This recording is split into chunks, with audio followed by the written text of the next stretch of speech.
क्या करेंगे, प्रकृति और माया क्या है। जैसे हम ज्ञान मार्ग में चलते हैं तो ये दोनों शब्द बहुत बार आता है हमारे सामने। तो पुरुषार्थ जो कर रहे हैं, आत्माएं जो पुरुषार्थ कर रहे हैं आत्म स्वरूप की अनुभूति के लिए, तो उनको ज्ञान के बेसिक को जानना जरूरी है। मतलब मैं कौन हूँ, प्रकृति क्या है, माया क्या है। हम कभी कभी ज्ञान के अभाव में हम बोलते हैं प्रकृति ही हमें कष्ट दे रहा है, माया कष्टदायक है ना। बोलते हैं कि माया, भगवान ने माया को क्रिएट किया है। तो ये सब अज्ञानता की स्टेटमेंट है। ऐसे वाक्य बोलना भी नहीं चाहिए ज्ञानी को, क्योंकि जो प्रकृति और माया और पुरुष इनको जान नहीं पाता है, आत्मा चेतन स्वरूप को जान नहीं पाता है, ज्ञान के द्वारा, बुद्धि के द्वारा विश्लेषण नहीं कर पाता है, तो वो ऐसे अज्ञानी जैसे बातें करता है। तो प्रकृति क्या है? प्रकृति जड़ है और परिवर्तनशील है, पुरुष चेतन है और संकल्प रचना करता है। और ये संकल्प शक्ति प्रकृति में कार्यान्वित होता है। मतलब पुरुष जो संकल्प करता है वो प्रकृति में दिखता है, प्रकृति उसको रूप देता है। प्रकृति संकल्प नहीं करता है।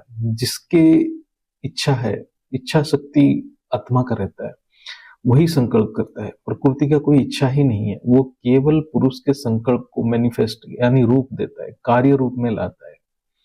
माया का अर्थ क्या है? जो अपने वास्तविक रूप में नहीं है, अर्थात जिसका ओरिजिनल रूप जो है वो रूप में ना रह के और किसी दूसरे रूप में रहने को ही माया कहते हैं।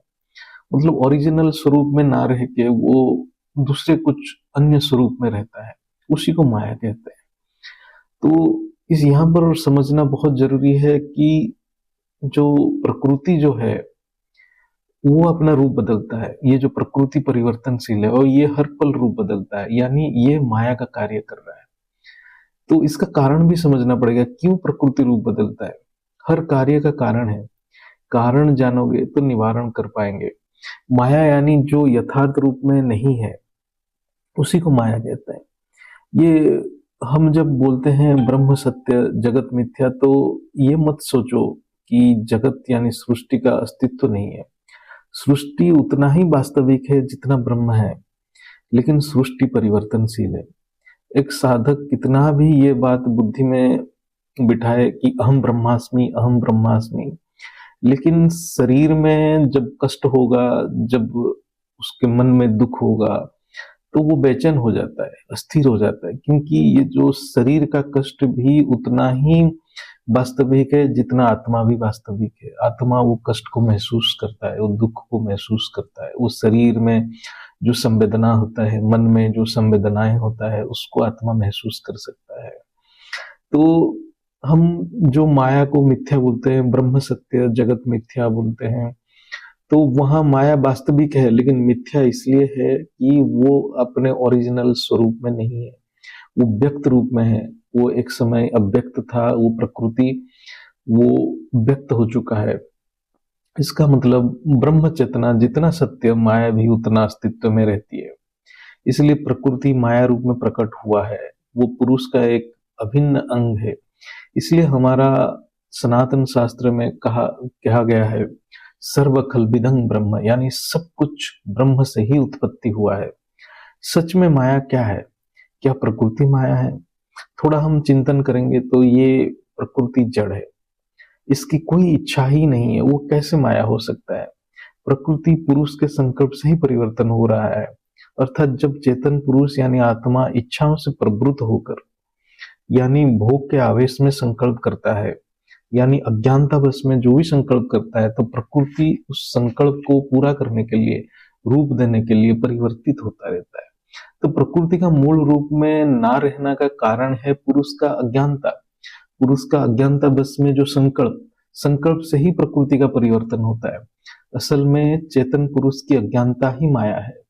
जब पुरुष ज्ञान से अपने स्वरूप और प्रकृति के मूल स्वरूप को जान लेता है और उस तत्वों का अनुभूति कर लेता है, तब माया का पर्दा हट जाता है। तो प्रकृति का मूल रूप यानी प्रकाशमय रूप प्रकट हो जाता है। मतलब जब माया हट जाता है, तब प्रकृति का मूल रूप, मतलब उसका जो मूल स्वरूप वो प्रकट होता है, वो प्रकाशमय है।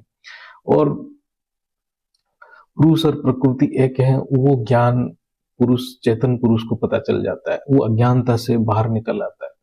ये माया जब तक रहता है तब तक रहता है जब तक ज्ञान का प्रत्यक्षता नहीं होता है।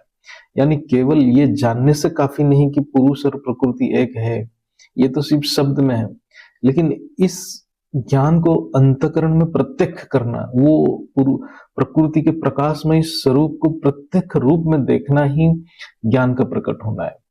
तब जाके माया से पुरुष या चेतन शक्ति माया रूपी प्रकृति से मुक्त हो पाएगा। ये बीज रूप स्थिति को प्रत्यक्ष, इसको बीज रूप स्थिति बोलते हैं, इसको लाइट माइट की स्थिति बोलते हैं। ये बीज रूप स्थिति को प्रत्यक्ष योग में अनुभूति करने से ही सृष्टि के सारे राज खोल जाते हैं। ये असल में राजयोग है। राजयोग के लिए बहुत अभ्यास करना पड़ेगा, ज्ञान का अभ्यास करना पड़ेगा, बुद्धि का योग है ये।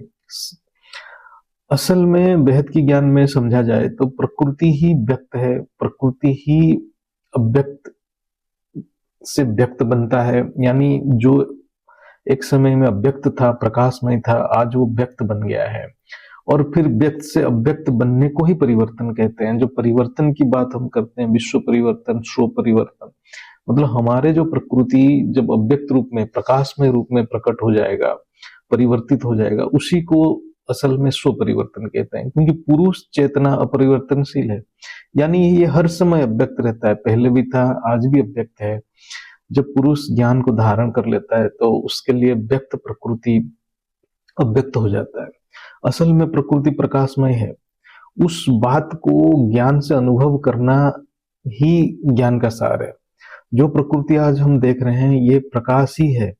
ये ज्ञान आत्मा जब साधना से, मतलब अपने पुरुषार्थ से प्रत्यक्ष कर लेता है तो माया जीत बन जाता है। माया जीत बनने का एक ही उपाय है कि ज्ञान को अंतःकरण में प्रत्यक्ष करना। तो हम उदाहरण लेते हैं, जैसे मेरा शरीर प्रकृति है, कोई बाह्य वस्तु, दृश्य, ये सब प्रकृति है, प्रकृति का रूप है। मैं आत्मा के अलावा हर दृश्य प्रकृति है। सारे रूप, रस, गंध, स्पर्श, शब्द का अनुभव प्रकृति ही है। ये जो दृश्य देख रहे हैं ये सब संकल्प से बना है, उसका मूल स्वरूप प्रकाशमय है। ये ना जान पाना और वो रूप, रस, गंध, स्पर्श, शब्द आदि में उलझा रहना ही माया है, मतलब ये अज्ञानता ही माया है। सब कुछ बेहद की परम पुरुष यानी ऑलमाइटी अथॉरिटी के अधीन है। वो सर्वसमर्थ है, उसको जानने से सारे ज्ञान प्राप्त हो जाता है। वही असल में राजयोग है, परम शांति।